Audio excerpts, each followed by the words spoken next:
celebrate State Farm's surprisingly great rates, we gave this song surprisingly great lyrics. I love that rate on my new ride. State Farm hooked me up and the stars align on both my home and auto policies. I switched and saved, now I feel great. Gonna tell the world I can't wait. Baby, State Farm has the coverage I need. Like a good neighbor, State Farm is there. Hey, this is BJ. Thanks for listening to our show's podcast. If you're a fan of all things geeky, you should check out my other podcast, BJ Shea's Geek Nation. We have new episodes every day, and you can check it out at bjgeeknation.com. Your home is going into foreclosure and you feel like a financial wreck. You don't know where to turn for accurate information. I'm bankruptcy attorney Travis Gagne. Let's talk about some legal options. If we work quickly, we can propose a plan to save your home, modify the loan, or in many cases even eliminate your second mortgage.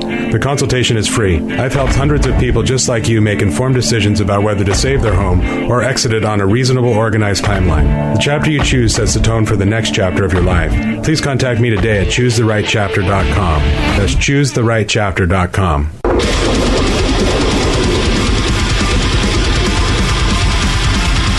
99.9 KISW, The Rock of Seattle. Now, we all know that stereotyping is a bad thing. But if I were to give you the headline that some crazy stuff with booby traps and shotguns went off, and some poor guy got hurt bad, what state would you pick? I think North Carolina might be one of the top 10 states you'd pick. You didn't even let us guess, man. What kind of host are you? Oh, yeah. What do you think, Steve? I'm going to guess Arkansas. Oh, you were so close, Steve. It was North Carolina. You didn't even let Vicky guess. Oh, Vicky, okay, what would you guess? I'm going to guess North Carolina. She's a winner. She cheated. Bing, bing, bing. She's really good. She's really good at this. Yeah, I mean, this is, you go, hey, where would this crazy stuff happen? See, I would have guessed Florida, actually. Yeah, I totally would have. Then my second guess would be Massachusetts, because those are, they go hand in hand.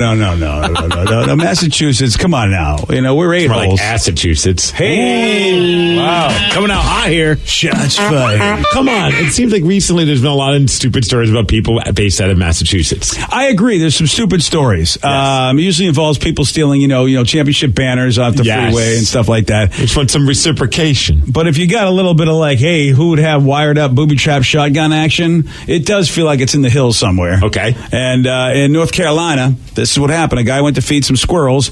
Now, again, if I told you there's a guy feeding squirrels and there's a problem, you might go, all right, Florida. Someplace rural. It happened on Monday morning, and unfortunately, it's a sad part of the story is that, he went to feed some squirrels, accidentally blew off his own arm with a booby-trapped shotgun. Wow. Yeah. So people really have booby traps. This is like right out of a movie, man. Dude, it's kind of out of the I think it was the TV show 911 that we've been watching. There was an episode where this guy who couldn't see very well or was blind had his house fully booby trapped. He was like a hoarder. Oh. And him and his brother booby trapped the entire house to the point where the brother got stuck at one point. Oh, dude. So here it is. Art imitating life, life imitating art. So people are that stupid. Yeah, he hooked this shotgun up to a tripwire by his back door.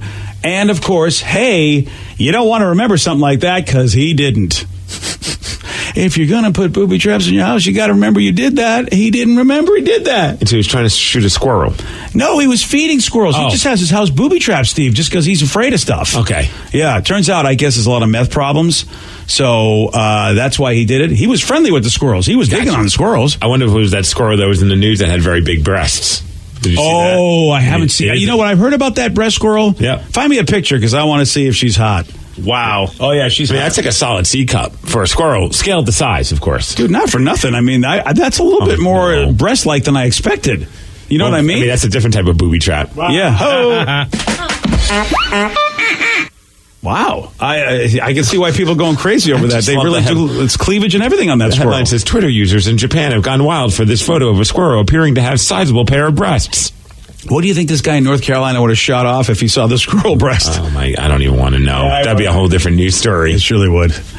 Yeah, so here's what the thing. He told the 911 dispatcher that there weren't any other booby traps on his property, just that shotgun one. But then there was one report that said, oh, no, this guy had several booby traps on his property, which would make you understand how he could forget one of them. Like, if you only have one booby trap and it's the shotgun thing, I think you'd remember that. Why even have booby traps? He's got meth problems. I understand that. I mean, meth head problems is really what he's got. Yeah, he was rushed to the hospital, had some serious injuries. Well, again, when you have a booby trap and you go, hey, how about... Oh, sorry, squirrel, I meant to feed you. Here's the audio of the 911 call. Cleveland County 911. Something else happened, boy. I blew my arm off. Okay, well, how did this happen, sir? I have a tripwire, and I opened up the door, and what the tripwire went off and blew my arm off. I'm going to die. I'm in the driveway. I'm going to die. Just tell everybody I love them, okay? Sir, we got help on the way. Is there anything you can control the bleeding with? No, I'm out here in the driveway. My arm's blew off. Sir, I got help on the way. How old are you? I'm 69. Yeah, there you go. Pretty sorry. Yeah, they're on their way, sir. Just stay on the line with me, okay? All right, I'm going to try and get a towel around it. Is your door unlocked? Yeah, I'm right here. Yeah, it's unlocked. Are there any more traps that my responders need to be aware of? No. Yeah, well...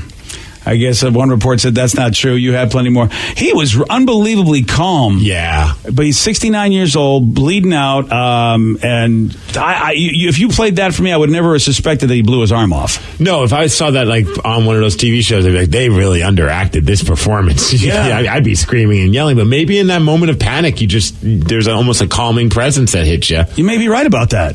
You know, maybe he was just like, okay, I made peace with my life, 69, tell people I loved them, I'm done.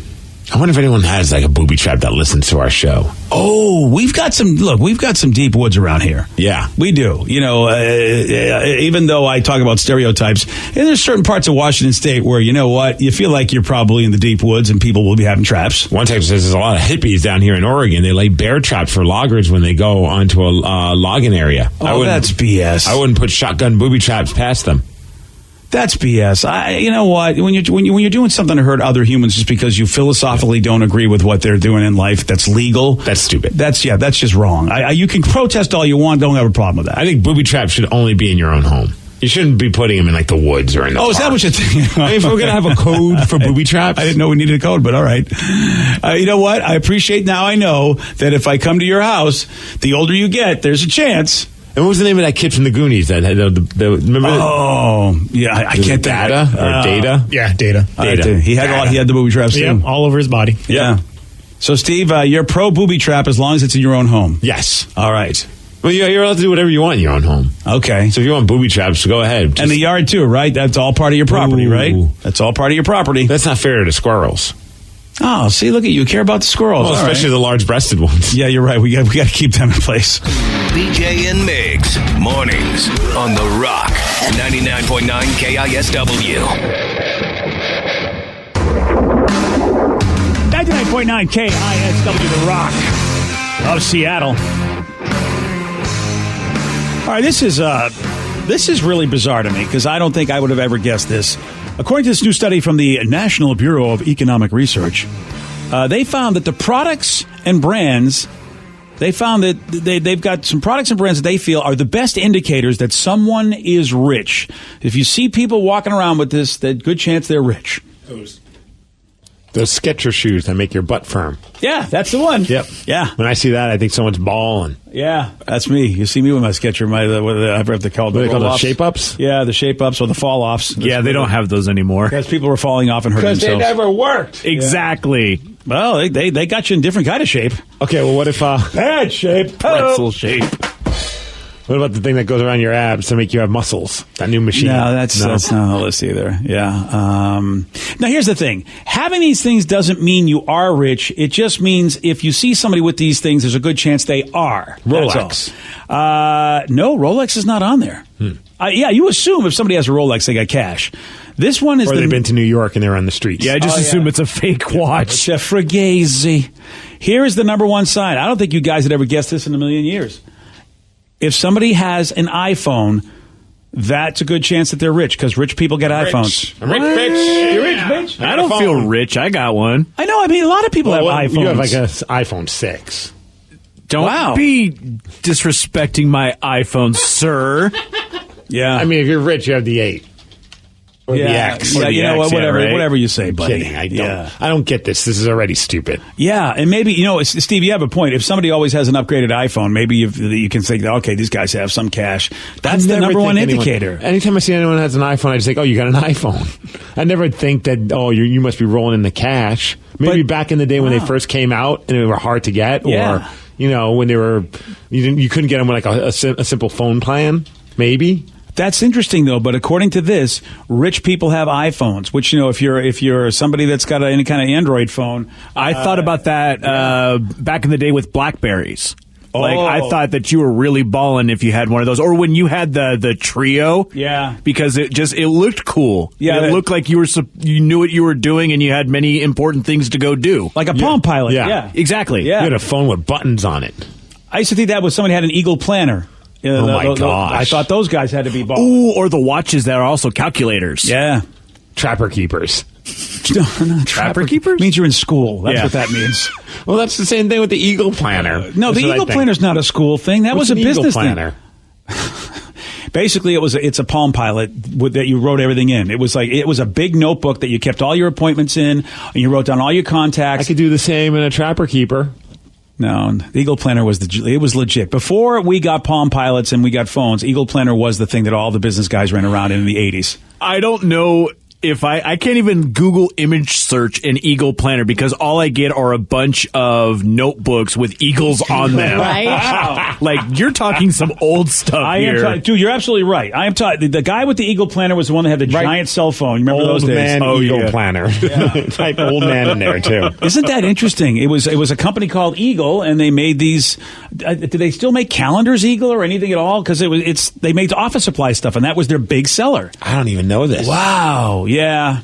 A lot of guys, when I was in radio starting out, they had those things. You knew they were the big wigs because they had so many appointments. So he says people who use cross pens.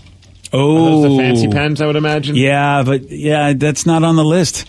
What about someone driving a Tesla? Someone texted. Ooh, you know what? That should be. If I see someone driving a Tesla, I think either they are making a bad financial decision because they can't afford it, or they make a lot of money because they can afford it. Yes. Yeah, and if you remember, that was a sign of status in the latest season of Silicon Valley. Mm-hmm. Oh, that's right. Yeah, so, That was pretty funny. That was a good one. Yeah, that the whole Tesla controversy. The number 2 thing, you have a passport. You can see, if you have a passport, you're probably rich. I don't have a passport. I do. I'm rich. You're back to being a pauper, Steve. Damn it. Your car has Bluetooth and heated seats. Oh, I mean, my car has an adapter that I could have a Bluetooth on, and I fart a lot in my car, so it's kind of warm. I got That's as that. close as you're going to get. No. I got the heated seats, and then I have the adapter too. For I don't even have Bluetooth. power windows, man. Yeah. You can't have an adapter. It's got to be in the car. What? It's an adapter works. No, it's got to. The car I has hit to a come button with and it. go doo-doo-doo. It's only $9. That's a great impression, by the way. Yeah. Sorry, buddy. If it's only $9, again, not a sign that you're rich. You're telling us how cheap it is. That's not a sign that you're rich. All right, fine. Yeah. So far, I'm not doing very well with this. If you own an iPad, you could be rich. I got one. I have 2. Boy, Apple's got to be happy about this because they're not naming any other products. I mean, there are other tablets out there, other smartphones out there, and yet Apple's winning the day according to this survey. I have 2 iPads, and I won them both. Mine's a hand-me-down from BJ. Yeah, sorry. Oh, I got another one I'm about to give you. Oh, sweet. Mine, that one died, so that works for me. So how about this? This one I think we all have. Most of us, your cell phone service is through Verizon. Oh, I'm rich again. Yeah. Nah, I got T-Mobile. Right. Sorry, Rev. I'm thrifty. Yeah. I mean, that's a sign you're a rich person because, a lot of people think that Verizon is the top dog when it comes to cell service. Can we all agree this has to be easily the dumbest study we've ever talked about? How dumb is it? Let's go back to 1992. You want to know what they thought the sign of being rich was? This is. I think this is even dumber. Okay. You use gray poupon mustard and Because of the 92. commercials. But of course. Yeah. Oh, that's Grey Poupon. But- I still feel fancy using Grey Poupon. Yeah, but really, I mean, that's Dude, if there's not you're rich. I mean, I know they made the commercials, but that's probably why they made them that way. At Redfest, when we were there for the big show, at the Enumclaw Expo Center, they had a little backstage area with a bunch of food that you could eat, like burgers and stuff. And they had a whole smorgasbord of different condiments. And They had Grey Poupon. oh, and you were rich. Do you use it? I stayed away from it because I didn't want to be judged. I went with just regular yellow mustard. I mean, I wanted to keep yeah. it real, man. I don't want people to think I'm just like this highfalutin dude. Yeah. I loved the Grey Poupon until they started coming out with the honey mustard. And I was like, all right. I love stone ground mustard. Yes. Good stuff. Here's some other signs. What? Hey. You You don't like honey mustard? I do. Oh. I said I was a Grey Poupon guy till they came out with honey mustard, and then that was my I replacement. thought you had issues with. I thought Grey Poupon came out with honey mustard, and then you were just done with the brand. No, not at all. Okay, I was going to say because I think honey mustard it's behind yellow mustard, but it's a dominant mustard. Ooh, I think if I had my choice, I'll always throw honey every time. Honey mustard on there every time if I have a choice. I The sweet hot mustard. I love that. Not too shabby either. Yeah, Red. the Beaver Creek. Look at us go crazy over mustard. I didn't know we were such mustardaholics. I'm clearly just a basic bitch. I like my yellow mustard. You're a basic bitch. So he said, who sponsored this survey? Apple and Verizon? I know. Yeah, right? So I told you Grey Poupon back in 1992. Yes. Also back in 1992, if you owned an answering machine, good sign that you were rich. Right, the little cassette. Yeah. You remember those? Yeah. Oh, yeah. You had to rewind it to hear a message. Here's another sign that you were rich, people thought, if you use Kodak film in your camera. Oh, yeah. Talk about how Kodak has fallen. I thought somebody was rich when they actually used a Polaroid just because that film was so expensive. And have you tried buying one recently? Because they're kind of coming back. It's the nostalgia factor. You can get like I have either one. fancy ones or old school ones. Oh, we have to use film? Yeah. And they're expensive. Why would anybody use film anymore? I guess if they like the process. But I Dude, mean, my buddy West Smith, he's a great photographer, does a lot of stuff with bands and also with wrestling as well. And he now, whenever he does photography, he has his nice fancy highfalutin camera. I like that we get to use highfalutin more than once today. And then he also has in his pocket an old disposable Kodak type camera. Oh, and yeah. he takes pictures with both. And dude, honestly, some of the ones that he takes with the simple old disposable style camera look really good. Of course, he probably puts them through some stuff in Photoshop or something. I don't know, maybe he just it's straight out of the development. Well, if it's straight out like that, you're right, Steve. But Photoshop does help out a lot with those old cameras. I tend to like some of the pictures he's taken with just the old disposable. It's kind of funny. Yeah. Maybe because it has a vintage feel to it. How about Kodak also? I think they were approached by one of their own guys to do digital, and Kodak said no to the guy. Yeah. We don't need this. And boy, oh boy, was that a huge mistake. They could have been the first in the digital revolution. One person says you're rich in 92 if you have a cell phone and a pager. I never had a pager. Yeah, that wasn't on this list, but I would imagine cell phone, pager, or your drug dealer. This one also going to blow your mind. You know what made you look rich in 1992? If you owned a Sylvania brand TV. Sylvania, I don't even think is even in the conversation anymore when it comes Don't to they do televisions. light bulbs? Yeah. But they were considered the Cadillac of TVs back then. No. Yeah. I thought Zenith was the place to be. Not as big as Sylvania. Zenith was a player, but not as big. But how about you take a look at Zenith and you take a look at Sylvania? They were the TV guys, and they're gone. And when we were younger, the TV that you would get made fun of for having, which now is on a high level, Samsung. Mm-hmm. Oh, yeah, definitely. You got a Samsung, that was like getting like the store brand version. You know what I mean? Like that was the lowest of the low. Yeah. When we were kids. Well, Like, my gosh, you got a Samsung TV now. Yeah. We were like, dude, have you seen the Samsung TV? That's one of the top brands. But anything Asian back then, people just said was crap. And of course, I remember when Toyotas were first around, and people said, "Oh my God, are you kidding me? You're getting this Asian car." And Toyotas now, of course, is considered one of the best brands in the car industry. But it's really something how things have changed. Sylvania, do they even make anything anymore? Yeah, they're still just doing lighting. Yeah, Just the lighting. That's it, huh? They merged with a bunch of other companies, and Yeah, I feel fancy when I use their light bulbs. They got the new LED lights. Well, gosh, they've been around for a while. See, I've been thinking Philips because they have them. You can hook them up to your Alexa and make them all mood-like. One person says, I agree with Steve. This is the dumbest list ever. Everyone has these things. Maybe the list is dated. With technology was new, I could see it, maybe. Today's podcast was brought to you by Travis Gagne, bankruptcy attorney. Here's another question from a listener. If I can't afford to pay my bills, how am I going to afford attorneys and bankruptcy fees? One of the things people ask me all the time as a bankruptcy lawyer is that how am I going to pay all these fees and costs because I'm here because I can't afford to pay my bills. And of course we understand that. I mean, being in the bankruptcy field. But one of the things to remember is that if you decide, once you make the decision to file bankruptcy, you can stop paying on all of the creditors that are going to be included in the bankruptcy, and those are the funds that you can use that you have been paying your creditors to pay your attorney fees and court costs to get your case filed. And once your case is filed, you're not going to have most of those payments anymore. Thanks, Travis. If you have more questions about bankruptcy, you can reach out to Travis anytime at choosetherightchapter.com. That's choosetherightchapter.com. Thanks for listening. I'm Erin Ryan, political commentator, comedy writer, and host of Crooked Media's Hysteria. And I'm co-host Alyssa Mastromonaco, former White House Deputy Chief of Staff for President Obama. Each week on Hysteria, we are joined by a team of hilariously opinionated ladies to discuss the headlines from the serious to the absurd. We cover everything from reproductive rights to rom-coms and break down the political news of the week and cultural stories that affect women's lives. New episodes of Hysteria drop every Thursday. Listen on Odyssey, Apple Podcasts, or wherever you get your podcasts.